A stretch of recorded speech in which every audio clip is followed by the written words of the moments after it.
Deuteronomy 5:16 is the 10 commandments. ಅಲ್ಲಿ ನಾವು 10 ಒಡಂಬಡಿಕೆಗಳನ್ನು ನಾವು ನೋಡ್ತೇವೆ. Let's read it in Kannada. ನಿನ್ನ ದೇವರಾದ ಯೆಹೋವನು ಆಜ್ಞಾಪಿಸಿದಂತೆ ನಿನ್ನ ತಂದೆ ತಾಯಿಗಳನ್ನು ಸನ್ಮಾನಿಸಬೇಕು. ಸನ್ಮಾನಿಸಿದರೆ ನಿನ್ನ ದೇವರಾದ ಯೆಹೋವನು ನಿನಗೆ ಅನುಗ್ರಹಿಸುವ ದೇಶದಲ್ಲಿ ನೀನು ಬಹುಕಾಲ ಇರುವಿ ಮತ್ತು ನಿನಗೆ ಮೇಲಾಗುವುದು. Amen. We'll read all the scriptures one by one. Let's take New Testament, Ephesians 6 verse 2 and 3. ಎಫೆಸದವರಿಗೆ ಬರೆದ ಪತ್ರಿಕೆ 6ನೇ ಅಧ್ಯಾಯ 2 ಮತ್ತು 3ನೇ ವಚನ. ಇದು ವಾಗ್ದಾನ ಸಹಿತವಾದ ಮೊದಲನೆಯ ಆಜ್ಞೆಯನ್ನು ಕೇಳಿರಿ. ನಿನ್ನ ತಂದೆ ತಾಯಿಗಳನ್ನು ಸನ್ಮಾನಿಸಬೇಕು. ಸನ್ಮಾನಿಸಿದರೆ ನಿನಗೆ ಮೇಲಾಗುವುದು. ನೀನು ಭೂಮಿಯ ಮೇಲೆ ಬಹುಕಾಲ ಬದುಕುವಿ. Matthew 7 verses 9 to 11. ಮತ್ತಾಯ Chapter 7 ಮತ್ತಾಯ 7 verses 9 to 11. 9ರಿಂದ 11. ನಿಮ್ಮಲ್ಲಿ ಯಾವನಾದರೂ ರೊಟ್ಟಿ ಕೇಳುವ ಮಗನಿಗೆ ಕಲ್ಲನ್ನು ಕೊಡುವನೋ, ಮೀನು ಕೇಳಿದರೆ ಹಾವನ್ನು ಕೊಡುವನೋ? ಹಾಗಾದರೆ ಕೆಟ್ಟವರಾದ ನೀವು ನಿಮ್ಮ ಮಕ್ಕಳಿಗೆ ಒಳ್ಳೆಯ ಪದಾರ್ಥಗಳನ್ನು ಕೊಡಬಲ್ಲವರಾದರೆ ಪರಲೋಕದಲ್ಲಿರುವ ನಿಮ್ಮ ತಂದೆಯು ತನ್ನನ್ನು ಬೇಡಿಕೊಳ್ಳುವವರಿಗೆ ಎಷ್ಟೋ ಹೆಚ್ಚಾಗಿ ಒಳ್ಳೆಯ ವರಗಳನ್ನು ಕೊಡುವನಲ್ಲವೇ? Okay, I have other scriptures, but we will not read that. Maybe later we could do that. ಇನ್ನ ಕೆಲವು ವಾಕ್ಯ ಭಾಗಗಳಿದೆ, ಬಟ್ ಈಗ ಅದು ಓದಲಿಕ್ಕೆ ಸಮಯವಿಲ್ಲ. ಮತ್ತೆ ಸಮಯ ಇದ್ರೆ ನಾವು ನೋಡೋಣ. When we say the word father, what does it really mean to us? ನಾವು ತಂದೆ ಎಂಬುದಾಗಿ ಹೇಳುವಾಗ ನಮ್ಗೆ ಅದರಿಂದ ಏನು ಅರ್ಥ ಆಗ್ತದೆ? For many people, the word father can bring a lot of joy. ಅನೇಕ ಜನರಿಗೆ ತಂದೆ ಎಂಬುದಾಗಿ ಹೇಳುವಾಗ ಬಹಳ ಸಂತೋಷ ಆಗಬಹುದು. Because you remember your earthly father. ಯಾಕಂದ್ರೆ ನೀವು ನಿಮ್ಮ ಭೂಲೋಕದ ತಂದೆಯನ್ನ ನೀವು ನೆನಪು ಮಾಡಿಕೊಳ್ತೀರಾ. And I'm going to read to you something that Jonathan Edwards, he is an author of books, and what he wrote. Jonathan Edwards ಅವರು ಒಬ್ಬರು ಲೇಖಕ. ಅವರು ಬರೆದದನ್ನ ನಾನು ನಿಮಗೆ ಓದಿ ಕೆಲವು ವಾಕ್ಯಗಳನ್ನು ಹೇಳ್ತೇನೆ. I was 25 years old before I could say the word father while praying. ನಾನು ಪ್ರಾರ್ಥನೆ ಮಾಡುವಾಗ ತಂದೆ ಎಂಬುದಾಗಿ ಹೇಳುವ ಸಮಯದಲ್ಲಿ ನನಗೆ 25 ವರ್ಷ ವಯಸ್ಸಾಗಿತ್ತು. This word was not easy for me. ಈ ಶಬ್ದವು ಅದು ನನಗೆ ಸುಲಭವಾಗಿರಲಿಲ್ಲ. It did not come out of my mouth. ಈ ಒಂದು ಪದವು ನನ್ನ ಬಾಯಿಂದ ಹೊರಗಡೆ ಬರ್ತಾ ಇರಲಿಲ್ಲ.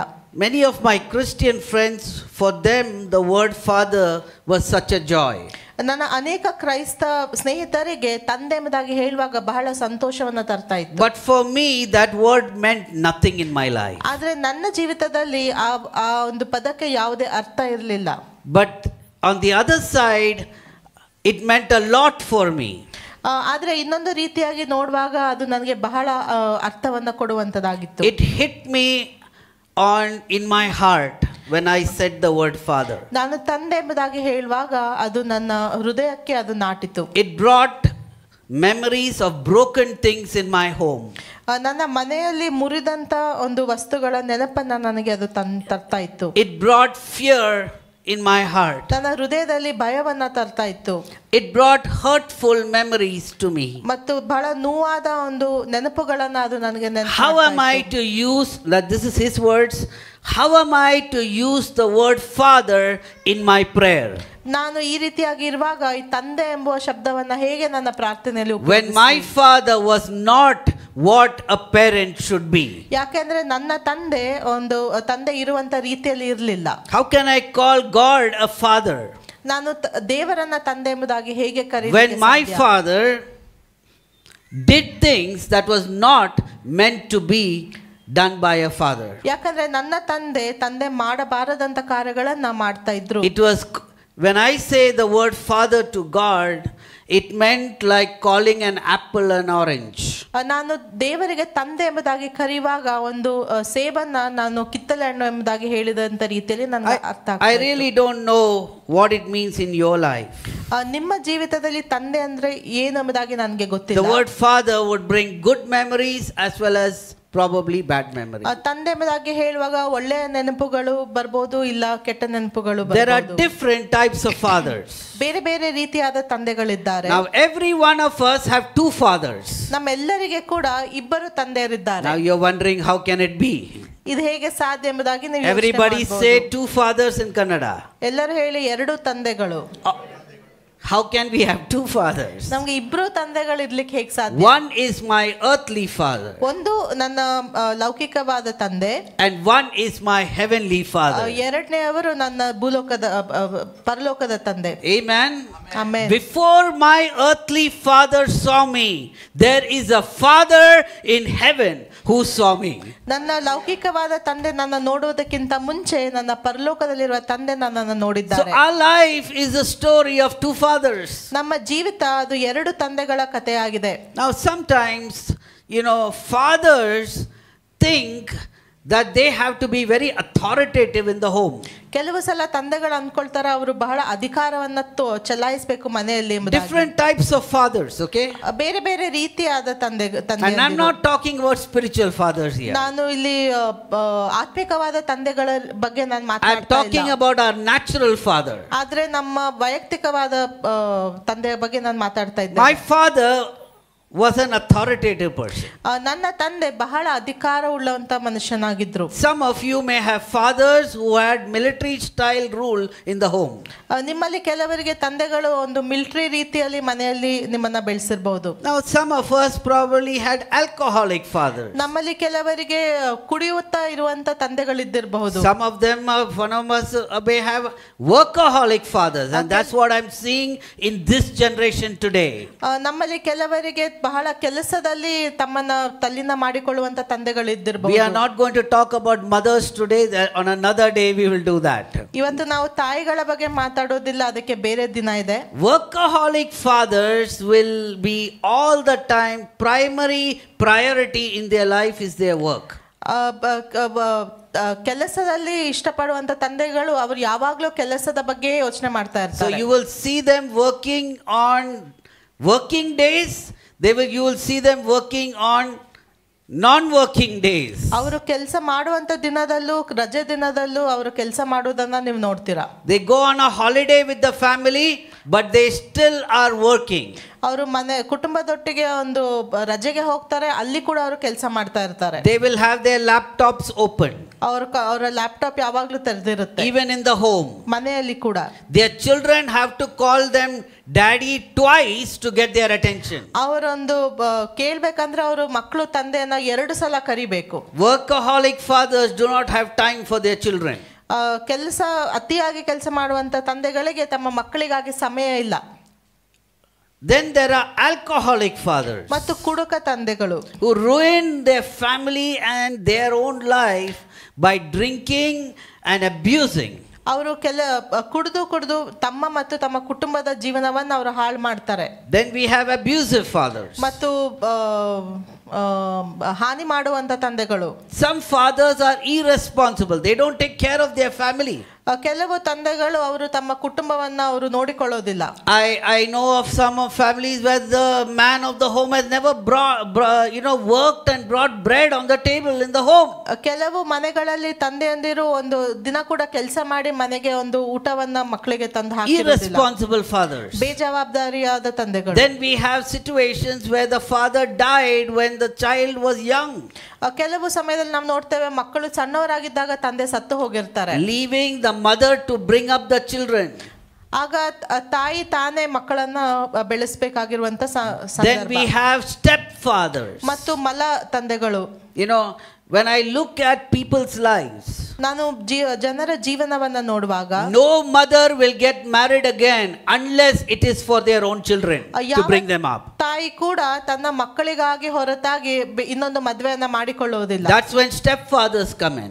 ಆಗ ನಾವು ನೋಡ್ತೇವೆ ಮಲ್ಲ ತಂದೆಗಳು ಬರುವುದನ್ನ. Then we have a loving father. ಮತ್ತು ನಾವು ಪ್ರೀತಿ ಮಾಡುವಂತ ತಂದೆಯನ್ನ ಕೂಡ. The role of a father in the home.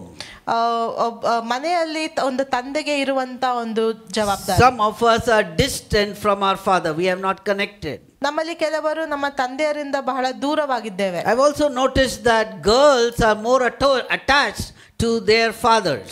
ನಾನು ಇದು ಸಹ ನೋಡಿದ್ದೇನೆ, ಹೆಣ್ಣು ಮಕ್ಕಳು ತಮ್ಮ ತಂದೆಯಂದಿರಿಗೆ ಬಹಳ ಹತ್ತಿರವಾಗಿರ್ತಾರೆ. Sons are pretty attached to their mothers. ಮತ್ತು ಗಂಡು ಮಕ್ಕಳು ತಮ್ಮ ತಾಯಿಗಳಿಗೆ ಅವರು ಸನ್ನಿಹಿತವಾಗಿರ್ತಾರೆ. And often this can bring division, a line of division in the home. ಮತ್ತು ಇದರಿಂದಾಗಿ ಮನೆಯಲ್ಲಿ ಕೆಲವು ಸಲ ನಾವು ವ್ಯತ್ಯಾಸಗಳಾಗೋದನ್ನ The son will always the mother will always protect the son. ತಾಯಿ ಯಾವಾಗಲೂ ಮಗನನ್ನ ಆಕೆ ರಕ್ಷಿಸ್ತಾಳೆ.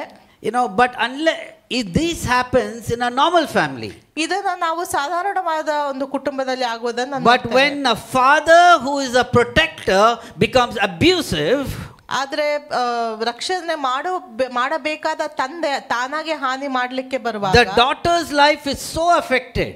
ಆಗ ಹೆಣ್ಣು ಮಕ್ಕಳ ಜೀವನ ಅದು ಬಹಳ ಕಷ್ಟದಲ್ಲಿ They ಹೋಗ್ತದೆ. carry it through their whole life. ಆ ಒಂದು ನೋವನ್ನು ಅವರು ಅವರ ಜೀವನ ಪರ್ಯಂತ ಎತ್ಕೊಂಡು ಹೋಗ್ತಾರೆ. Because when the protector becomes abusive in the home, ಯಾಕಂದ್ರೆ ರಕ್ಷಿಸಬೇಕಾಗಿರುವಂತವನು ಆತನು ಹಾನಿ ಮಾಡುವಂತವನಾಗಿದ್ದಾನೆ. when fathers beat up the mothers in the presence of the children, ಆ ಮಕ್ಕಳ ಮುಂದೆ ತಂದೆಯಂದಿರು ತಾಯಿಗಳನ್ನ ಒಡೆಯುವುದನ್ನ ಬಡಿಯುವುದನ್ನ ನೋಡ್ತಾರೆ. break things in the home, ಮತ್ತು ಮನೆಯಲ್ಲಿ ಎಲ್ಲ ಒಡೆದು ಹಾಕುವುದನ್ನ children grow up with a fractured personality. ಆ ರೀತಿಯಾಗಿ ಆಗುವಾಗ ಮಕ್ಕಳ ಒಂದು ಮನಸ್ಸಿಗೆ ಅದು ಬಹಳ ಒಂದು ನೋವನ್ನ ತರ್ತದೆ. Children grow up with trauma in life. ಅವರು ಬೆಳೆಯುವಾಗ ಅವರು ಬಹಳ ನೋವಿನಲ್ಲಿ ಅವರು ಬೆಳೆಯುತ್ತಾರೆ. Every girl that grows in such an environment ಈ ರೀತಿಯಾದ ಒಂದು ಪರಿಸ್ಥಿತಿಯಲ್ಲಿ ಬೆಳೆಯುವಂತ ಪ್ರತಿ ಹೆಣ್ಣು ಮಗಳು will always think, what if my husband is like this? ಆಕೆಗೆ ಯಾವಾಗಲೂ ಭಯ ಇರುತ್ತೆ, ನನ್ನ ಗಂಡ ಕೂಡ ಇದೇ ರೀತಿಯಾಗಿ ಇದ್ರೆ ಹೇಗೆ ಎಂಬುದಾಗಿ. Many children will talk about, oh, if I wish I had my father living. ಕೆಲವರು ಅನ್ಕೊಳ್ತಾರೆ, ಅಯ್ಯೋ ನಮ್ಮ ತಂದೆ ಒಂದು ವೇಳೆ ಬದುಕಿದ್ರೆ ಎಂಬುದಾಗಿ. Many times we don't have answers in life. ಅನೇಕ ಬಾರಿ ನಮಗೆ ಜೀವನದಲ್ಲಿ ಉತ್ತರವಿರೋದಿಲ್ಲ. I have a family ನನಗೆ ಕುಟುಂಬ ಇದೆ, where a little child lost her father in COVID. ಒಂದು ಕುಟುಂಬದಲ್ಲಿ ಒಂದು ಸಣ್ಣ ಹುಡುಗಿ ತನ್ನ ತಂದೆಯನ್ನ ಕೋವಿಡ್ ಇಂದಾಗಿ ಆಕೆ ಕಳೆದು. Both husband and wife were in ministry running a church.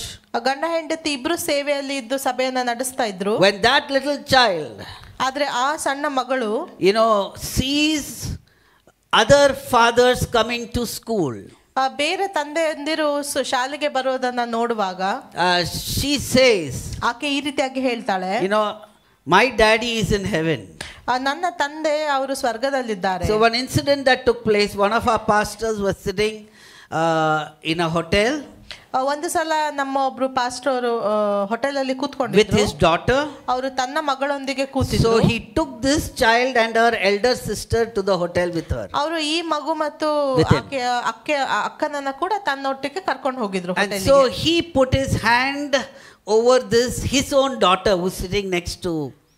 ಆಗ ಅವರು ತನ್ನ ಪಕ್ಕದಲ್ಲಿ ಕೂತಿದ್ದ ತನ್ನ ಸ್ವಂತ ಮಗಳ ಹೆಗಲ ಮೇಲೆ ಕೈ ಹಾಕಿದ್ರು. And this little child said, ಆಗ ಇನ್ನೊಬ್ಳು ಹುಡುಗಿ ಈ ರೀತಿಯಾಗಿ ಹೇಳಿದ್ಲು in Hindi, ಹಿಂದಿಯಲ್ಲಿ, मेरा डैडी नहीं है ना. ನನ್ನ ಅಪ್ಪ ಇಲ್ಲ ಅಲ್ಲ. They started crying. ಆಗ ಹೇಳುವಾಗ ಅವರೆಲ್ಲ ಅಳ್ಳಿಕ್ಕೆ ಶುರು ಮಾಡಿದ್ರು. ಮಾಡಿದ್ರು. So what happens when we don't have a father? ನಮಗೆ ತಂದೆ ಇಲ್ಲದೆ ಹೋಗುವಾಗ ಏನಾಗ್ತದೆ? Then we also see some fathers who leave their spouse and their children and go after another woman. ಅನೇಕ ತಂದೆಗಳನ್ನ ನಾವು ನೋಡ್ತೇವೆ, ಅವರು ತಮ್ಮ ಹೆಂಡತಿ ಮಕ್ಕಳನ್ನ ಬಿಟ್ಟು ಬೇರೆ ಹೆಂಗಸೊಟ್ಟಿಗೆ ಅವರು ಹೋಗಿ ಬಿಡ್ತಾರೆ. These are hurtful things in people's lives. ಇದೆಲ್ಲ ಮಾಡುವಾಗ ಜನರಿಗೆ ಬಹಳ ನೋವು. Now what I see is when people come to church, ಜನರು ಸಭೆಗೆ ಬರುವಾಗ we don't know what trauma people have gone through in life. ಅವರು ಯಾವ ನೋವನ್ನ ಅನುಭವಿಸ್ತಾ ಇದ್ದಾರೆ ಎಂಬುದಾಗಿ ನಮಗೆ Many times people react in different ways because of the trauma in their own life. ಅನೇಕ ಬಾರಿ ಜನರು ತಮ್ಮ ಜೀವನದ ನೋವಿನಿಂದಾಗಿ ಬೇರೆ ಬೇರೆ ರೀತಿಯಾಗಿ ಅವರು ಸ್ಪಂದಿಸ್ತಾರೆ. So my father was a believer. ನನ್ನ ತಂದೆ ಅವರು ವಿಶ್ವಾಸಿಯಾಗಿದ್ರು. Back in 1970 my father and mother accepted the Lord. 1970 ಅಲ್ಲಿ ನನ್ನ ತಂದೆ ತಾಯಿ ದೇವರನ್ನು ಅವರು ಸ್ವೀಕರಿಸಿದ್ರು. My father was a very angry man. ನನ್ನ ತಂದೆ ಬಹಳ ಸಿಟ್ಟಿನ ಮನುಷ್ಯನಾಗಿದ್ರು. And for every little thing he would get angry. ಎಲ್ಲ ಸಣ್ಣ ಸಣ್ಣ ವಿಷಯಕ್ಕೆ ಕೂಡ ಅವರು ಸಿಟ್ಟು ಮಾಡ್ತಾ ಇದ್ರು. I know all of you fathers and mothers don't get angry, I understand. ನನಗೆ ಗೊತ್ತು ನೀವು ತಂದೆ ತಾಯಿಗಳು ಸಿಟ್ಟು ಮಾಡೋದಿಲ್ಲ. But the problem is when he gets angry, ಆದ್ರೆ ನಮ್ಮ ತಂದೆ ಸಿಟ್ಟು ಮಾಡುವಾಗ his punishment ಅವರು ಕೊಡುವಂತ ಶಿಕ್ಷೆ to his children will be beyond the measure. ಅವರು ತಮ್ಮ ಮಕ್ಕಳಿಗೆ ಕೊಡುವಂತ ಶಿಕ್ಷೆ ಬಹಳಷ್ಟಾಗಿ ಅವರು ಕೊಡ್ತಾ ಇದ್ರು. Okay, so I remember when I was a child, ನನಗೆ ನೆನಪಿದೆ, ನಾನು ಸಣ್ಣ ಹುಡುಗನಾಗಿದ್ದಾಗ I was playing with a ball, ನಾನೊಂದು ಬಾಲ್ ಒಟ್ಟಿಗೆ ನಾನು ಆಟ ಆಡ್ತಾ ಇದ್ದೆ, and that ball was making sound. ಅದು ಸ್ವಲ್ಪ ಶಬ್ದ ಮಾಡ್ತಾ ಇತ್ತು. And my father came back and he was sleeping because he had done a night duty. ನನ್ನ ತಂದೆ ನೈಟ್ ಡ್ಯೂಟಿ ಮಾಡಿ ಬಂದಿದ್ರು, ಅದಕ್ಕೆ ಅವರು ಮಲ್ಕೊಂಡಿದ್ರು. And our house is a small house of one room. ನಮ್ಮ ಮನೆಯಲ್ಲಿ ಒಂದೇ ಕೋಣೆ ಇರುವಂತ ಸಣ್ಣ ಮನೆ ಆಗಿತ್ತು. So that ball sound disturbed him. ಆ ಶಬ್ದದಿಂದ ಅವರಿಗೆ ಸ್ವಲ್ಪ ಡಿಸ್ಟರ್ಬ್ ಆಯ್ತು. So he got up, ಅವರು ಎದ್ರು, and he beat me till blood came out of my leg. ಅವರು ನನ್ನ ಕಾಲಿಂದ ರಕ್ತ ಬರೋವರೆಗೂ ನನಗೆ ಹೊಡೆದ್ರು. Even today, ಇವತ್ತು ಕೂಡ I can remember that incident. ಆದ ಒಂದು ಸನ್ನಿವೇಶ ನನಗೆ ಇವತ್ತು ಕೂಡ ನನಗೆ ನೆನಪಿದೆ. If I ask my father, ಆದ್ರೆ ನನ್ನ ತಂದೆಗೆ ನಾನು ಕೇಳಿದ್ರೆ, I don't think he will ever remember that incident. ನನಗೆ ಅನ್ಸುತ್ತೆ ಅವ್ರಿಗದು ನೆನಪಿರೋದೇ ಇಲ್ಲ ಎಂಬುದಾಗಿ. So what made a scar in my life, ನನ್ನ ಜೀವಿತದಲ್ಲಿ ಒಂದು ಮಚ್ಚೆಯನ್ನ ಮಾಡಿದಂತ ಕಾರ್ಯ, okay, did not affect him at all. ಆತನಿಗೆ ಅದರಿಂದ ಏನೂ ಆಗ್ಲೇ ಇಲ್ಲ. But if I carry the pain of that scar, ಆದ್ರೆ ಆ ನೋವನ್ನ ನಾವು ತೆಗೆದುಕೊಂಡು ನಾನು ಹೋಗುವಾಗ it is going to affect my life. ನನ್ನ ಜೀವಿತಕ್ಕೆ ಅದು ತೊಂದರೆಯನ್ನ ಮಾಡ್ತದೆ. So I had to understand, ನನಗೊಂದು ಅರ್ಥ ಆಗ್ಬೇಕಾಯ್ತು, as a Christian, ಒಬ್ಬ ಕ್ರೈಸ್ತನಾಗಿ, as a father, ತಂದೆಯಾಗಿ, that my father had weaknesses. ನನ್ನ ತಂದೆಗೆ ಬಹಳಷ್ಟು ಬಲಹೀನತೆಗಳಿದ್ವು. My father did everything he can to bring up his children. ತನ್ನ ಮಕ್ಕಳನ್ನ ಬೆಳೆಸುವುದಕ್ಕೆ ಅವರು ಮಾಡ್ಲಿಕ್ಕಾದಂತ ಎಲ್ಲವನ್ನ ಅವರು ಮಾಡಿದ್ರು. Every father wants to give their children more than what he received in life. ಎಲ್ಲ ತಂದೆ ಕೂಡ ತನ್ನ ಮಕ್ಕಳಿಗೆ ತನಗೆ ಸಿಕ್ಕಿದ್ದಕ್ಕಿಂತ ಹೆಚ್ಚಾಗಿ Of course, I didn't understand why he behaved in that manner. ನನಗೆ ಗೊತ್ತಿಲ್ಲ ಅವರು ಆ ರೀತಿಯಾಗಿ ಯಾಕೆ ವರ್ತಿಸ್ತಾ ಇದ್ರು ಎಂಬುದಾಗಿ. And he has changed drastically over the years. Before he died, he was a different man. ಅವರು ಸಾಯುವಂತ ಸಮಯದಲ್ಲಿ ಬಹಳಷ್ಟಾಗಿ ಅವರು ಬದಲಾಗಿದ್ರು. But what I hated in my father, ಆದ್ರೆ ನನ್ನ ತಂದೆಯಲ್ಲಿ ನಾನು ದ್ವೇಷಿಸಿದ was his angry reactions to environment. ಅವರು ಸಿಟ್ಟಿನಲ್ಲಿ ಮಾಡ್ತಾ ಇದ್ದಂತ ಕಾರ್ಯಗಳು. Soon I began to realize ನನಗೆ ಒಂದು ಅರ್ಥ ಆಗ್ಲಿಕ್ಕೆ ಶುರು ಆಯ್ತು, that what I hated in my father ನನ್ನ ತಂದೆಯಲ್ಲಿ ನಾನು ದ್ವೇಷಿಸಿದಂತ is exactly what I am doing today. ನಾನು ಕೂಡ ಇವತ್ತು ಅದನ್ನೇ ಮಾಡ್ತಾ ಇದ್ದೇನೆ. So I grew up with a terrible anger. ನಾನು ಕೂಡ ಒಂದು ಸಿಟ್ಟಿನಲ್ಲಿ ನಾನು ಬೆಳೆದೆ. Praise God, I had to deal with it. ದೇವರಿಗೆ ಸ್ತೋತ್ರ, ನಾನು ಅದನ್ನ I was such an angry person ನಾನು ಬಹಳ ಸಿಟ್ಟು ಮಾಡ್ತಾ ಇದ್ದಂತ that if I am eating, ನಾನು ಊಟ ಮಾಡುವಂತ and ಸಮಯದಲ್ಲಿ if somebody puts their hand into my plate, ನನ್ನ ತಟ್ಟೆಯಲ್ಲಿ ಯಾರಾದ್ರೂ ಕೈ ಹಾಕಿದ್ರೆ my fuse would blow off. ನನಗೆ ಬಹಳ ಸಿಟ್ಟು ಬರ್ತಿತ್ತು. So my brother, ನನ್ನ ತಮ್ಮ, to irritate me, ನನಗೆ ಸಿಟ್ಟು would ಬರ್ಸೋದಕ್ಕೋಸ್ಕರ put his hand in my plate. ಬೇಕಂತ ನನ್ನ ತಟ್ಟೆಯಲ್ಲಿ ಕೈ The ಹಾಕ್ತಾ next ಇದ್ದ. thing what happens is, ಮತ್ತೆ ನಾನು ಏನ್ ಮಾಡ್ತಾ ಇದ್ದೆ ಅಂದ್ರೆ, spray painting in the house. I take the plate and I fling it. ಆ ಪ್ಲೇಟ್ ಅನ್ನ ತೆಗೆದು ನಾನು ಅವನ ಮೇಲೆ ಹಾಕ್ತಾ ಇದ್ದೆ. That was my anger. ಅಷ್ಟು ಸಿಟ್ಟು ಮಾಡ್ತಾ But ಇದ್ದೆ. I realized that ಆದ್ರೆ ನಂಗೆ ಅದು ಅರ್ಥ as a child of God, ಒಬ್ಬ ದೇವರ I ಮಗನಾಗಿ cannot carry this in my heart. ಈ ರೀತಿಯಾಗಿ ಸಿಟ್ಟನ್ನ ನನ್ನ ಹೃದಯದಲ್ಲಿ I had to deal with that anger. ಆ ಸಿಟ್ಟನ್ನ ಜೊತೆಗೆ ನಾನು And ಸಂಧಿಸಬೇಕಾಗಿತ್ತು. I dealt it before I got married. Praise God for that. ಮತ್ತು ಮದುವೆ ಆಗೋದಕ್ಕಿಂತ ಮುಂಚೆ ಅದನ್ನ ನಾನು My ಸರಿಪಡಿಸಿದೆ. left eye has been left eye water is coming out from morning. I don't know why. So pardon me for that. So here's what it is. I had to deal with it. So ಅದನ್ನ ನಾನು ಸರಿಪಡಿಸಬೇಕಾಯ್ತು.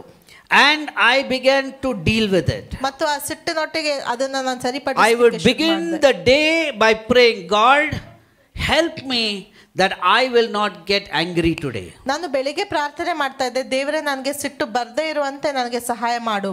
But in the day something would happen. ಆದ್ರೆ ದಿನದಲ್ಲಿ ಏನಾದ್ರೂ ಒಂದು ಆಗ್ತಿತ್ತು, and I would get angry. ಮತ್ತೆ ನನಗೆ ಸಿಟ್ಟು ಬರ್ತಾ ಇತ್ತು.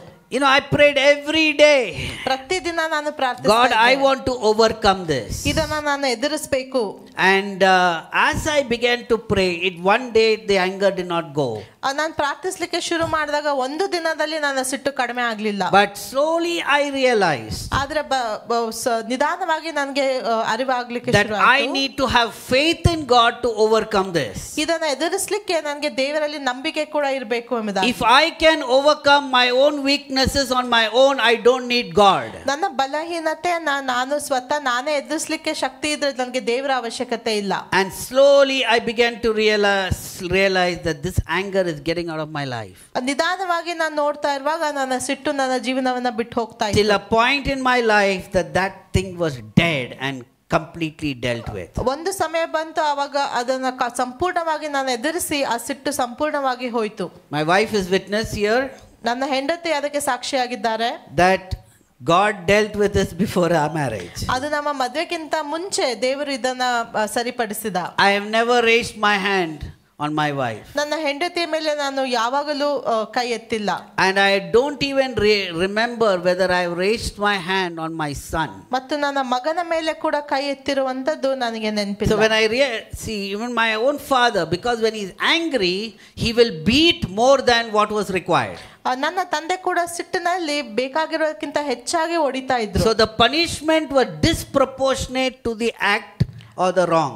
ಆ ಶಿಕ್ಷೆ ನಾವು ನೋಡುವಾಗ ತಪ್ಪಿಗೆ ಬಹಳ ಹೆಚ್ಚಾದಂತ ಶಿಕ್ಷೆಯನ್ನ ಕೊಡ್ತಾ ಇದ್ರು. And I also realized ನನಗೆ ಇನ್ನೊಂದು ಕೂಡ ಗೊತ್ತಾಯಿತು, that if I don't forgive my father for what happened in my life, ನನ್ನ ಜೀವಿತದಲ್ಲಿ ಆಗಿದ್ದಕ್ಕೆ ನನ್ನ ತಂದೆನ ನಾನು ಕ್ಷಮಿಸದೆ ಹೋದ್ರೆ I will become exactly like my father. ನಾನು ಕೂಡ ನನ್ನ ತಂದೆಯ ರೀತಿಯಲ್ಲೇ ಆಗ್ತೇನೆ ಎಂಬುದಾಗಿ. That is why I need to forgive. ಅದಕ್ಕಾಗಿ ನಾನು ಕ್ಷಮಿಸುವಂತದ್ದು ಬಹಳ You can't ಪ್ರಾಮುಖ್ಯ. change yesterday, ನೀವು ನಿನ್ನೆಯನ್ನ ಬದಲಾಯಿಸಲಿಕ್ಕೆ but ಸಾಧ್ಯ you can ಇಲ್ಲ. change tomorrow. ಆದ್ರೆ ನೀವು ನಾಳೆಯನ್ನ ನೀವು If I ಬದಲಾಯಿಸಬಹುದು. have to be a good father, ನಾನು ಒಳ್ಳೆ ತಂದೆ if ಆಗಬೇಕಾಗಿದ್ರೆ, I have to be a godly father to my son, ನನ್ನ ಮಗನಿಗೆ ಒಬ್ಬ ದೈವಿಕ ತಂದೆ then ಆಗಿರ್ಬೇಕಾಗಿದ್ರೆ I need to forgive my earthly father. ನನ್ನ ಲೌಕಿಕ ತಂದೆಯನ್ನ ನಾನು ಕ್ಷಮಿಸಬೇಕು.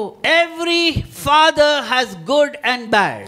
ಎಲ್ಲ ತಂದೆಗಳಲ್ಲಿ ಒಳ್ಳೆಯದು ಕೆಟ್ಟದ್ದು ಎರಡೂ There ಇರುತ್ತೆ. is no perfect father on earth. ಯಾವುದೇ ಸಂಪೂರ್ಣವಾದ ತಂದೆ ಯಾರು ಕೂಡ I ಇಲ್ಲ. don't know about you, ನಿಮ್ಮ ಬಗ್ಗೆ ನಂಗೆ but I'm ಗೊತ್ತಿಲ್ಲ. telling you some of the stories that I've interviewed people ಆದ್ರೆ ನಾನು ಸಂಧಿಸಿದ ಕೆಲವು ಕಥೆಗಳನ್ನ to ನಿಮಗೆ write ಹೇಳ್ತಿದ್ದೇನೆ.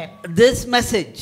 ಇದನ್ನ ಬರೆಯೋದಕ್ಕೆ ನಾನು So I interviewed a pastor's wife, ಒಬ್ರು ಪಾಸ್ಟರ್ನ and I knew her personally from her childhood. ಅವರು ಸಣ್ಣ ಹುಡುಗಿ ಆಗಿದ್ದಾಗಿಂದ ನನ್ಗೆ ಆಕೆ ಗೊತ್ತು. I knew her father. ಆಕೆಯ ತಂದೆ ಕೂಡ ನನ್ಗೆ Her ಗೊತ್ತು. father was an alcoholic. ಆಕೆಯ ತಂದೆ ಕುಡುಕನಾಗಿದ್ದ.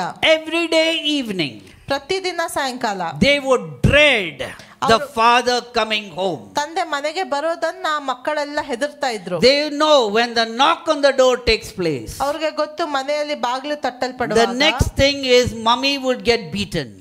ಮುಂದೆ ಏನಾಗುತ್ತೆ ಅಂದ್ರೆ ಅಮ್ಮಗೆ ಚೆನ್ನಾಗಿ ಹೊಡೆತ Every day he would come drunk. ಪ್ರತಿದಿನ ಆತ ಕುಡಿದು ಮನೆಗೆ ಬರ್ತಾ Many ಇದ್ದ. times somebody from the neighborhood would come and knock at the door and tell, your father is lying in the gutter, go and pick him up. ಒಂದೊಂದ್ಸಲ ಬೇರೆ ಯಾರೋ ಬಂದು ಹೇಳ್ತಾ ಇದ್ರು, ನಿಮ್ಮ ತಂದೆ ಅಲ್ಲಿ ಮೋರಿಯಲ್ಲಿ ಬಿದ್ದಿದ್ದಾನೆ, ಹೋಗಿ ಕರ್ಕೊಂಡ್ That was her life.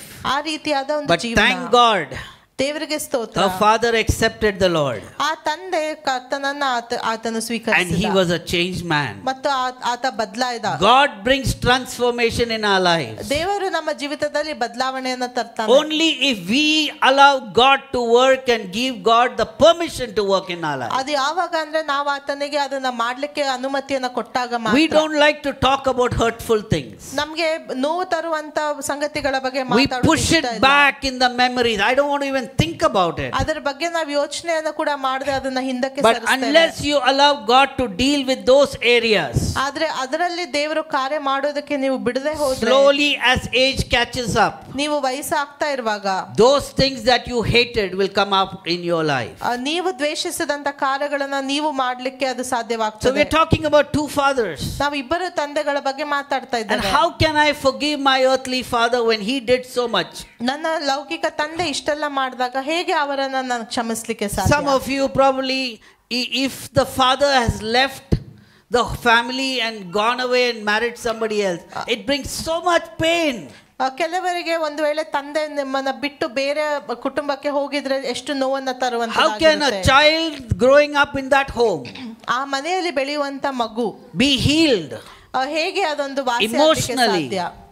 in their hearts, ಅವರ ಹೃದಯದಲ್ಲಿ ಹೇಗೆ ಅವರು so ವಾಸಿಯಾಗಲಿಕ್ಕೆ that they ಸಾಧ್ಯ? can become a good mother and a good father when they have their own family. ಅವರು ತಮ್ಮ ಕುಟುಂಬವಾಗುವಾಗ ಒಳ್ಳೆ ತಂದೆ ತಾಯಿ ಆಗಲಿಕ್ಕೆ ಸಾಧ್ಯ ಹೇಗೆ? And I realized one thing, ಒಂದು ನನಗೆ ಅರ್ಥ ಆಯ್ತು, that there is a heavenly father.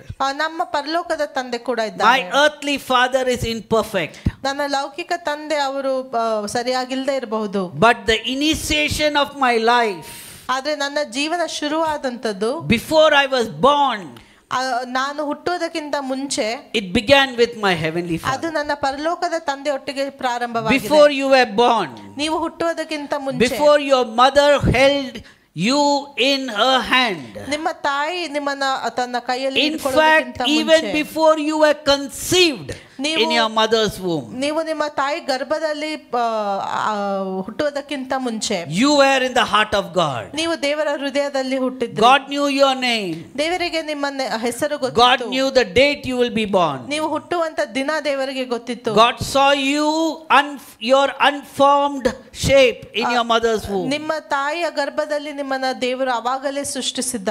God made every part of your body. ನಿಮ್ಮ ದೇಹದ ಎಲ್ಲ ಭಾಗವನ್ನ ದೇವರು And ಸೃಷ್ಟಿಸಿದ. that God is our Father. ಅಂತ ದೇವರು ನಮ್ಮ ತಂದೆ ಆಗಿದ್ದಾನೆ. He is a loving Father. ಆತನು ಪ್ರೀತಿಸುವ ತಂದೆ So ಆಗಿದ್ದಾನೆ. in the imperfection of my earthly father, ನನ್ನ ಲೌಕಿಕ ತಂದೆಯ ಒಂದು ಅಸಂಪೂರ್ಣತೆ, I have a heavenly Father ನನಗೊಬ್ಬ ಪರಲೋಕ ತಂದೆ ಇದ್ದಾನೆ, whom I can look up to. ಆತನನ್ನ ನಾನು ಎದುರಿಸಿ My ನೋಡ್ಬೋದು. earthly father may fail me, ನನ್ನ ಲೌಕಿಕ ತಂದೆ ನನಗೆ ಸರಿಯಾಗಿ ಮಾಡದೆ or my ಹೋಗ್ಬೋದು. earthly father may have been dead, ಅವರು ಸತ್ತು ಹೋಗಿರಬಹುದು. and that's not your fault. ಅದು ನಮ್ಮ ತಪ್ಪಲ್ಲ. Beyond that, even if your father is absent in the home, ಅದಕ್ಕಿಂತ ಹೆಚ್ಚಾಗಿ ಒಂದು ವೇಳೆ ನಿಮ್ಮ ತಂದೆ ಮನೆಯಲ್ಲಿ ಇಲ್ಲದೆ ಹೋದ್ರೆ ಕೂಡ, your heavenly father has not deserted ನಿಮ್ಮ you. ಪರಲೋಕದ ತಂದೆ ನಿಮ್ಮನ್ನ ಬಿಟ್ಟು ಹೋಗಿಲ್ಲ. Sometimes our fathers are not eligible for respect. ಕೆಲವು ಸಲ ನಮ್ಮ ತಂದೆಯಂದಿರು ಅವರು ಗೌರವಕ್ಕೆ ಅವರು ಅರ್ಹರಾಗಿರೋದಿಲ್ಲ. Honor, they're not worthy of honor. ಅವರೊಂದು ಗೌರವದ ಅರ್ಹರಾಗಿರೋದಿಲ್ಲ. But the Bible scripture that we read today, ಆದ್ರೆ ನಾವು ವಾಕ್ಯ ಭಾಗದಲ್ಲಿ ಇವತ್ತು ಓದಿದ್ವಿ, it says, honor your father and mother. ಏನ್ ಹೇಳ್ತದೆ ಅಂದ್ರೆ ನಿಮ್ಮ ತಂದೆ ತಾಯಿಯನ್ನ ನೀವು ಸನ್ಮಾನಿಸಿರಿ. It doesn't say whether if the father is worthy of honor, then you honor. It says honor your father and mother. ನಿಮ್ಮ ತಂದೆ ತಾಯಿ ಸನ್ಮಾನಕ್ಕೆ ಅರ್ಹರಾಗಿದ್ರೆ ಮಾಡಿ ಎಂಬುದಾಗಿ ಹೇಳ್ತಾ ಇಲ್ಲ. It is, and if you do that, ನೀವು ಆ ರೀತಿಯಾಗಿ ಮಾಡೋದಾದ್ರೆ it will go well with you, ನಿಮಗೆ ಒಳ್ಳೆಯದಾಗ್ತದೆ, and you will have long life. ನಿಮಗೆ ದೀರ್ಘಾಯುಷ್ಯ ಸಿಗ್ತದೆ. How many of you want long life? ನಿಮ್ಮಲ್ಲಿ ಎಷ್ಟು ಜನಕ್ಕೆ, Let me put it differently. How many of you don't want long life? ನಿಮ್ಮಲ್ಲಿ ಎಷ್ಟು ಜನಕ್ಕೆ ದೀರ್ಘಾಯುಷ್ಯ ಬೇಡ? Not a single hand up. ಒಂದು ಕೈ ಕೂಡ ಮೇಲೆ Every one of us want to live long. ಎಲ್ಲರಿಗೆ ಕೂಡ ಉದ್ದಕ್ಕೆ ನಾವು ಜೀವಿಸುವಂತ ಇಷ್ಟ. Every father and mother wants to see their children, grandchildren. ಎಲ್ಲ ತಂದೆ ತಾಯಿಗಳಿಗೆ ತಮ್ಮ ಮಕ್ಕಳು ತಮ್ಮ ಮೊಮ್ಮಕ್ಕಳನ್ನ If we want to live long, ನಾವು ದೀರ್ಘಾಯುಷ್ಯ ಬೇಕಂದ್ರೆ, this is a command from God. ಇದು ನಮಗೆ ದೇವರು ಕೊಡುವಂತ ಆಜ್ಞೆ. Honor your father and mother, ನಿಮ್ಮ ತಂದೆ ತಾಯಿಯನ್ನ ನೀವು and ಸನ್ಮಾನಿಸಿ, it will go well with you. ಹಾಗೆ ಮಾಡುವಾಗ ನಿಮ್ಗೆ ಒಳ್ಳೆಯದಾಗ್ತದೆ. Today God wants to heal you. ಇವತ್ತು ದೇವರು ನಿಮ್ಮನ್ನ ವಾಸಿ I know you don't want to think about it. ನಂಗೆ ಗೊತ್ತು ನಿಮ್ಗೆ ಅದ್ರ ಬಗ್ಗೆ ಯೋಚನೆ ಮಾಡೋದಕ್ಕೆ ಇಷ್ಟ ಇಲ್ಲ. I'll read one more scripture. ಇನ್ನೂ ಒಂದು ವಾಕ್ಯ ಭಾಗವನ್ನು 1 John 3. 1 ಯೋಹಾನ 3. 1 John 3:1. 1 John 3:1. ದೇವರ ಮಕ್ಕಳೆಂಬ ಹೆಸರನ್ನು ನಮಗೆ ಕೊಡುವುದರಲ್ಲಿ ತಂದೆಯು ಎಂಥ ಪ್ರೀತಿಯನ್ನು ನಮ್ಮ ಮೇಲೆ ಇಟ್ಟಿದ್ದಾನೆ ನೋಡಿರಿ. God loves you. ದೇವರು ನಿಮ್ಮನ್ನ ಪ್ರೀತಿಸುತ್ತಾನೆ. God loves you beyond that what you can understand. ನೀವು ಅರ್ಥ ಮಾಡಿಕೊಳ್ಳೋದಕ್ಕಿಂತ ಹೆಚ್ಚಾಗಿ ದೇವರು ನಿಮ್ಮನ್ನ ಪ್ರೀತಿಸ್ತಾನೆ. Have you ever thought about it? ನೀವು ಅದರ ಬಗ್ಗೆ ಯೋಚನೆ ಮಾಡಿದ್ದೀರಾ? Even if my father and mother forsake me, ಒಂದು ವೇಳೆ ನನ್ನ ತಂದೆ ತಾಯಿ ನನ್ನನ್ನ ಬಿಟ್ಟು ಕೊಟ್ರು, God will never forsake me. ದೇವರು ನನ್ನನ್ನು ಯಾವಾಗಲೂ ತ್ಯಜಿಸುವುದಿಲ್ಲ. Amen. Amen. So today I want to say something to you. ಒಂದು ಕಾರ್ಯವನ್ನ ನಿಮ್ಗೆ ಹೇಳಲಿಕ್ಕೆ ಬಯಸ್ತೇನೆ. Thank God today for your father. ನಿಮ್ಮ ತಂದೆಗಾಗಿ ದೇವರಿಗೆ ಸ್ತೋತ್ರ ಹೇಳಿ. You know why? ಯಾಕೆ ಗೊತ್ತಾ? Even if they are not eligible for honor. ಒಂದು ವೇಳೆ ನಿಮ್ಮ ತಂದೆ ಗೌರವಕ್ಕೆ ಅರ್ಹರಾಗದೆ ಹೋದ್ರು ಕೂಡ, even if they are dead, ಅವರು ಸತ್ತು ಹೋಗಿದ್ರು ಕೂಡ, even if they hurt you in life, ಅವರು ನಿಮಗೆ ದುಃಖವನ್ನ ತಂದಿದ್ರು ಕೂಡ, even if they hurt your mother in life, ನಿಮ್ಮ ತಾಯಿಗೆ ದುಃಖವನ್ನ ತಂದಿದ್ರು, let go today. ಇವತ್ತು ಅದನ್ನ ಬಿಟ್ಟು ಕೊಡ್ರಿ. Give it into the hands of the Lord. ಅದನ್ನ ದೇವರ ಕೈಗೆ ಒಪ್ಪಿಸಿಕೊಡಿ. Memories that hurt you, ಆ ದುಃಖವನ್ನ ತರುವಂತ ನೆನಪುಗಳು, that bring pain in your life, ನಿಮಗೆ ನೋವನ್ನ ತಂದಂತ ನೆನಪುಗಳು. you know, one thing that I noticed of my father, ಒಂದು ಕಾರ್ಯವನ್ನ ನನ್ನ he ತಂದೆಯಲ್ಲಿ never talked about his childhood. ಅವರು ತಮ್ಮ ಒಂದು ಚಿಕ್ಕ ವಯಸ್ಸಿನ ಬಗ್ಗೆ ಮಾತಾಡ್ತಾನೆ ಇರಲಿಲ್ಲ. I never heard anything about his home, ಅವರು ತಮ್ಮ ಮನೆಯ ಬಗ್ಗೆ ಯಾವತ್ತೂ ಮಾತಾಡ್ತಾ ಇರಲಿಲ್ಲ. about his own father. ತನ್ನ ತಂದೆಯ ಬಗ್ಗೆ ಅವರು ಮಾತಾಡ್ತಾ So ಇರಲಿಲ್ಲ. when I became a pastor, ನಾನೊಬ್ಬ ಪಾಸ್ಟರ್ ಆದಾಗ he wouldn't talk, right? ಅವರು ಮಾತಾಡ್ತಾ ಇರಲಿಲ್ಲ. So I established a relationship with his younger brother, my uncle. ನಾನು ಅವರ ತಮ್ಮನೊಂದಿಗೆ ನಾನೊಂದು ಸಂಬಂಧವನ್ನ ಬೆಳೆಸ್ಕೊಂಡಿದ್ದೆ. So there was a lot of, family kind of friction between brothers, sisters in their life. ಅವರ ಮನೆಯಲ್ಲಿ ಬಹಳ ಒಂದು ಅಣ್ಣ ತಮ್ಮಂದಿರ ಮಧ್ಯೆ ಒಂದು ಸ್ವಲ್ಪ ತೊಂದರೆಗಳು. My father would tell me, when you go to our hometown, don't go, you visit him, but don't stay with him. ನನ್ನ ತಂದೆ ಹೇಳ್ತಾ ಇದ್ರು, ನೀನು ಊರಿಗೆ ಹೋದಾಗ ನಿನ್ ಚಿಕ್ಕಪ್ಪನ ಮನೆಗೆ ಹೋಗು, ಆದ್ರೆ ಅವ್ರ ಜೊತೆ ಇರಬೇಡ. And I realized that that's not the godly way. ಆದ್ರೆ ಅದು ಒಳ್ಳೆ ರೀತಿ ಎಂಬುದಾಗಿ ಅಲ್ಲ ಎಂಬುದಾಗಿ ನಂಗೆ Many times one generation will pass on the hate to the next generation. ಅನೇಕ ಬಾರಿ ಒಂದು ಸಂತತಿಯವರು ಅವರ ನೆಕ್ಸ್ಟ್ ಸಂತತಿಗೆ ಅದನ್ನ ದ್ವೇಷವನ್ನು. So my elder brother was a very obedient son. ನನ್ನ ಅಣ್ಣ ಬಹಳ ವಿಧೇಯ ಮಗನಾಗಿದ್ದ. He would go to our hometown and stay in a hotel. ಆತನು ನಮ್ಮ ಊರಿಗೆ ಹೋದಾಗ ಹೋಟೆಲ್ ಅಲ್ಲಿ ಇರ್ತಾ ಇದ್ದ. And visit my uncle. ಮತ್ತು ಚಿಕ್ಕಪ್ಪನ ಮನೆಗೆ ಹೋಗ್ತಾ I would go and stay with my uncle. ನಾನು ಹೋಗಿ ನನ್ನ ಚಿಕ್ಕಪ್ಪನ ಮನೆಯಲ್ಲೇ ಇರ್ತಾ ಇದ್ದೆ. It doesn't matter how they treat us. ಅವರು ನಮ್ಮನ್ನ ಹೇಗೆ ನೋಡ್ಕೊಳ್ತಾರೆ ಅದು They have to see the godliness in our life. ನಮ್ಮ ಜೀವಿತದಲ್ಲಿರುವ ದೈವಿಕ ಸ್ವಭಾವವನ್ನು ಅವರು ನೋಡಬೇಕಾಗಿದೆ. We had the honor and privilege to lead his son to the Lord. ಆತನ ಮಗನನ್ನ ನಾವು ಯೇಸುವಿನ ಹತ್ತಿರ ತರಲಿಕ್ಕೆ ಸಾಧ್ಯವಾಯಿತು. His son, his children today are following the Lord. ಆತನ ಮಗ, ಅವರ ಮಕ್ಕಳು ಎಲ್ಲರೂ ದೇವರನ್ನ ಹಿಂಬಾಲಿಸ್ತಾ ಇದ್ದಾರೆ. Soon my uncle would wait for the time that we would come to his house. He enjoyed our fellowship. ನಾವು ಅವರ ಮನೆಗೆ ಹೋಗುವುದನ್ನ ನಮ್ಮ ಚಿಕ್ಕಪ್ಪ ಕಾಯ್ತಾ ಇದ್ರು ಮತ್ತು ಬಹಳ ಸಂತೋಷ ಪಡ್ತಾ ಇದ್ರು. And I began to talk to him and ask him, tell me about your father. ಮತ್ತೆ ನಾನು ಅವರಿಗೆ ಕೇಳ್ತಾ ಇದ್ದೆ, ನಮ್ಮ ಅಜ್ಜ ಬಗ್ಗೆ ನನಗೆ ಹೇಳಿ. Because when I was born, my grandfather died. ಯಾಕಂದ್ರೆ ನಾನು ಹುಟ್ಟಿದಾಗ ನಮ್ಮ ಅಜ್ಜ ತೀರ್ಕೊಂಡ್ ಬಿಟ್ಟಿದ್ರು. So I don't remember. ನನಗೆ ನೆನಪಿಲ್ಲ. And I began to see a story. ಆಗ ನನಗೊಂದು ಕತೆ ಅದು ಕಾಣಿಸ್ಲಿಕ್ಕೆ ಶುರು What ಆಯ್ತು. my grandfather did to his children, ನನ್ನ ಅಜ್ಜ ತನ್ನ ಮಕ್ಕಳಿಗೆ ಮಾಡಿದಂತದ್ದು my father did to us. ನನ್ನ ತಂದೆ ನಮಗೆ ಮಾಡಿದ್ರು. How many of us want to get rid of our past? ನಮ್ಮಲ್ಲಿ ಎಷ್ಟು ಜನಕ್ಕೆ ನಮ್ಮ ಭೂತಕಾಲವನ್ನ ನಮಗೆ We have two fathers. ನಮ್ಗೆ ಇಬ್ರು ತಂದೆಗಳಿದ್ದಾರೆ. I start behaving just like my father if I don't forgive him. ನಾನು ಅವರನ್ನ ಕ್ಷಮಿಸದೆ ಹೋದ್ರೆ ನನ್ನ ತಂದೆಯ ರೀತಿಯಲ್ಲಿ ನಾನು ಕೂಡ ವರ್ತಿಸ್ತೇನೆ. How do I overcome? ಅದನ್ನ ಹೇಗೆ ಎದುರಿಸುವುದು? Let me tell you, how do I overcome? How did I overcome? ನಾನು ಹೇಗೆ ಎದುರಿಸ್ತಾ ಹೇಳ್ತೇನೆ. My father had many flaws. ನನ್ನ ತಂದೆಯಲ್ಲಿ ಅನೇಕ ತಪ್ಪುಗಳಿದ್ವು. But every time I looked to him, ಆದ್ರೆ ಅವರನ್ನ ನೋಡುವಾಗ I looked beyond him. ಅವರನ್ನ ದಾಟಿ ನಾನು ನೋಡ್ತಾ ಇದ್ದೆ. I looked at behind him is my heavenly father. ಅವರ ಹಿಂದೆ ನನ್ನ ಪರಲೋಕದ ತಂದೆಯನ್ನ ನಾನು ನೋಡ್ತಾ ಇದ್ದೆ. All of us fathers should behave like our heavenly father. ನಾವೆಲ್ಲ ತಂದೆಗಳು ಕೂಡ ನಾವು ನಮ್ಮ ಪರಲೋಕದ ತಂದೆಯಂತೆ. But I began to look to my heavenly father. ನನ್ನ ಪರಲೋಕದ ತಂದೆಯನ್ನ ನಾನು And when I started focusing on my heavenly father, ಆತನ ಮೇಲೆ ನಾನು ನನ್ನ ದೃಷ್ಟಿಯನ್ನು all the wrongdoings of my earthly father faded. ನನ್ನ ಲೌಕಿಕ ತಂದೆಯ ತಪ್ಪುಗಳೆಲ್ಲ ಅದು ಮಾಯ ಆಗ್ತಾ ಹೋದ್ವು. I was able to love him. ಅವರನ್ನ ಪ್ರೀತಿಸಲಿಕ್ಕೆ I was able to serve him ಮತ್ತು ಅವರನ್ನ ಸೇವಿಸಲಿಕ್ಕೆ ನನಗೆ ಸಾಧ್ಯವಾಯಿತು till the last day of his life. ಅವರು ಕೊನೆಯ ಉಸಿರಿರುವ ತನಕ. How about you? ನಿಮಗೆ ಹೇಗೆ? What's hurt you in your home? ನಿಮ್ಮ ಮನೆಯಲ್ಲಿ ಏನು ನಿಮಗೆ ದುಃಖ ತಂದಿದೆ? God wants to heal you. ಅದನ್ನ ದೇವರು ಇವತ್ತು ಗುಣಪಡಿಸಬೇಕೆಂಬುದಾಗಿ. Remember, you can never choose your own father. Do you know that? ನಿಮ್ಮ ತಂದೆಯನ್ನ ನೀವು ಆರಿಸಿಕೊಳ್ಳಲಿಕ್ಕೆ ಸಾಧ್ಯವಿಲ್ಲ. In life you can choose many things, ನೀವು ಅನೇಕ ಕಾರ್ಯಗಳನ್ನು but you can never have the freedom to choose your parents. ನಿಮ್ಮ ತಂದೆ ತಾಯಿಯನ್ನ ನೀವು ಆರಿಸಿಕೊಳ್ಳಿಕ್ಕೆ ಸಾಧ್ಯವೇ ಇಲ್ಲ.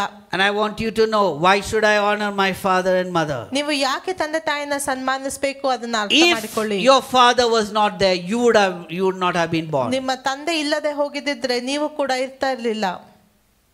A person called by your name would have not been there. ನಿಮ್ಮ ಹೆಸರುಳ್ಳಂತ ಒಬ್ಬ ಮನುಷ್ಯ Why should I honor my father and mother? ಯಾಕೆ ನನ್ನ ತಂದೆ ತಾಯಿಗೆ Because ಸನ್ಮಾನಿಸಬೇಕು? the gift of life came through them. ಯಾಕಂದ್ರೆ ಈ ಜೀವನ ಅವರಿಂದ ಬಂದಿದೆ. Whether they are alcoholic, whether whatever they are, ಅವರು ಯಾವುದೇ ರೀತಿಯಲ್ಲಿ ಇದ್ರು ಕೂಡ, whether they were authoritative, ಅವರು ಅಧಿಕಾರಿ ಆಗಿದ್ರು ಕೂಡ, whether they were abusive, ಅವರು ನಿಮಗೆ ಹಾನಿ ಮಾಡ್ತಾ whether ಇದ್ರು they ಕೂಡ, were alcoholic, ಅವರು ಕುಡುಕರಾಗಿದ್ರು ಕೂಡ, all that. ಹೇಗೆ ಇದ್ರು ಕೂಡ, One thing I know, ಒಂದು ನನಗೆ ಗೊತ್ತು, gift of life came through them. God used them. ಈ ಜೀವನ ಅವರ ಮೂಲಕವಾಗಿ ದೇವರು ನಿಮಗೆ So ಕೊಟ್ಟಿದ್ದಾರೆ. you need to honor them even if they are not worthy of honor. ಅದಕ್ಕಾಗಿ ಅವರಿಗೆ ಸನ್ಮಾನ ನಾವು ಮಾಡಬೇಕಾಗಿದೆ. God wants to bless you. ನಿಮ್ಮನ್ನ ಆಶೀರ್ವದಿಸಬೇಕು. God wants to heal you.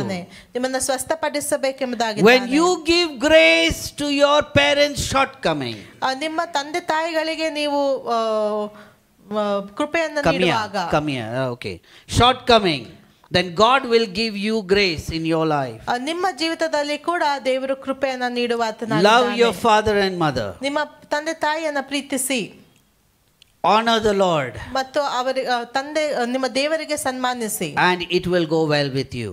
ಮತ್ತು ಅದು ನಿಮಗೆ ಒಳ್ಳೆಯದಾಗ್ತದೆ. Our heavenly father and our earthly father are meant to be operating together.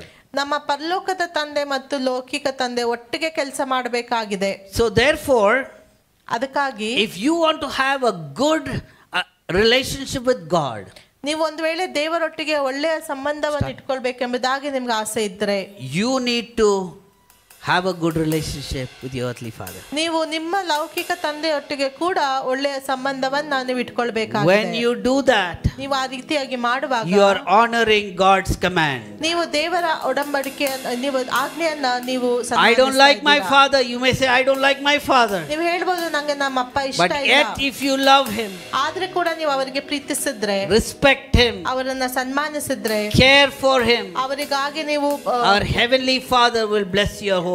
ನಿಮ್ಮ ಪರಲೋಕದ ತಂದೆ ಕೂಡ ನಿಮ್ಮ ಮನೆಯನ್ನು ಆಶೀರ್ವದಿಸ್ತಾರೆ. Many times ಅನೇಕ ಬಾರಿ when you grow up in such environment, ಈ ರೀತಿಯಾಗಿ ನಾವು ಬೆಳೆಯುವಂತ ಸಮಯದಲ್ಲಿ your prayer gets hindered. ನಮ್ಮ ಪ್ರಾರ್ಥನೆ ಕೂಡ ಅದು ಕಡಿಮೆ ಆಗ್ತದೆ. You can't pray just like this man has written. ಇವರ ಬರೆದಂತ ರೀತಿಯಲ್ಲಿ ಪ್ರಾರ್ಥಿಸುವುದು ಬಹಳ ಕಷ್ಟ ಆಗ್ತದೆ. Many people think that God is waiting with a hammer to hit us when we do ಅನೇಕರು wrong. ಅನ್ಕೊಳ್ತಾರೆ ದೇವರು ಒಂದು ಹ್ಯಾಮರ್ ಇಟ್ಕೊಂಡು ನಮ್ಗೆ ಹೊಡಿಲಿಕ್ಕೆ ಕಾಯ್ತಾ ಇದ್ದಾನೆ ಎಂಬುದಾಗಿ. Why? ಯಾಕೆ? God is a loving father. ಆದ್ರೆ ದೇವರು ಒಬ್ಬ ಪ್ರೀತಿಸುವ ತಂದೆ You know why? ಆಗಿದ್ದಾನೆ. ಯಾಕೆ ಗೊತ್ತಾ? Because you are not healed. ಯಾಕಂದ್ರೆ ನೀವು ಸ್ವಸ್ಥತೆಯನ್ನು ಹೊಂದಿಲ್ಲ. God's giving us an opportunity on Father's Day ಈ ಒಂದು ದಿನದಲ್ಲಿ ದೇವರು ನಮಗೊಂದು ಅವಕಾಶವನ್ನ to reflect, ನಾವು ಯೋಚನೆ ಮಾಡಿ ನೋಡೋಣ, to build, ಮತ್ತು ನಾವು ಕಟ್ಟುವುದಕ್ಕಾಗಿ, to forgive. ಮತ್ತು ಕ್ಷಮಿಸುವುದಕ್ಕಾಗಿ. Forgive your father. ನಿಮ್ಮ ತಂದೆಯರನ್ನ ನೀವು ಕ್ಷಮಿಸಿರಿ. Let go ಆ ನೋವನ್ನ ನೀವು ಬಿಟ್ಟುಕೊಡಿ, so that you can be a godly father and a godly mother. ಆಗ ನೀವು ಕೂಡ ಒಬ್ಬ ದೈವಿಕ ತಂದೆ ತಾಯಿಗಳಾಗ್ಲಿಕ್ಕೆ ಸಾಧ್ಯವಾಗ್ತದೆ. You may say, my father is already dead. ನೀವು ಹೇಳ್ಬೋದು, ನಮ್ಮ ತಂದೆ ಆಲ್ರೆಡಿ ಸತ್ತೋಗಿದ್ದಾರೆ ಎಂಬುದಾಗಿ. It doesn't matter. ತೊಂದರೆ ಇಲ್ಲ. Right in your heart, right now, today, ಈಗ ನಿಮ್ಮ ಹೃದಯಗಳಲ್ಲಿ God wants to heal you. ದೇವರು ನಿಮಗೆ ಸ್ವಸ್ಥತೆಯನ್ನು ಕೊಡಬೇಕೆಂಬುದಾಗಿದ್ದಾನೆ. My wife came from a traumatic background. ನನ್ನ ಹೆಂಡತಿ ಕೂಡ ಬಹಳ ಒಂದು ನೋವಿನ ಒಂದು ಹಿನ್ನೆಲೆಯಿಂದ ಬಂದಿದ್ದಾರೆ. Her father was an alcoholic. ಅವರ ತಂದೆ ಕುಡುಕನಾಗಿದ್ದ. Never looked after the home. ಯಾವ ಮನೆಯನ್ನ ಆತ ನೋಡ್ಕೊಳ್ಳೇ ಇಲ್ಲ. My mother-in-law looked after and brought up the children. ಆಕೆ ತಾಯಿ ಎಲ್ಲ ಮಕ್ಕಳನ್ನ ಬೆಳೆಸಿದ್ರು. But God healed our relationship with him. ಆದ್ರೆ ಆಕೆಯ ಒಂದು ತಂದೆಯೊಟ್ಟಿಗೆ ಆಕೆಯ ಒಂದು ಸಂಬಂಧವನ್ನ Before ದೇವರು he died. ಸ್ವಸ್ಥಪಡಿಸಿದ. Before he died. ಆತನು ಅವರು ಸಾಯುವುದಕ್ಕಿಂತ ಮುಂಚೆ You need to let go and forgive. ನೀವು ಕೂಡ ಬಿಟ್ಟುಕೊಟ್ಟು ನೀವು ಕ್ಷಮಿಸಬೇಕಾಗಿದೆ. I don't know what has hurt you in life. ನಂಗೆ ಗೊತ್ತಿಲ್ಲ ನಿಮ್ಮ ಜೀವಿತದಲ್ಲಿ ಏನು ನಿಮಗೆ ನೋವು. You cannot do anything about yesterday's hurt. ನೆನ್ನೆಯ ನೋವಿನ ಬಗ್ಗೆ ನೀವೇನು ಮಾಡ್ಲಿಕ್ಕೆ You ಸಾಧ್ಯ can't ಇಲ್ಲ. rewind your life. ಅದನ್ನ ಹಿಂದೆ ಹೋಗಿ ಸರಿ ಮಾಡ್ಲಿಕ್ಕೆ ಸಾಧ್ಯ ಇಲ್ಲ. It's not a video. ಅದೊಂದು ವಿಡಿಯೋ ಅಲ್ಲ. Whatever has happened has happened.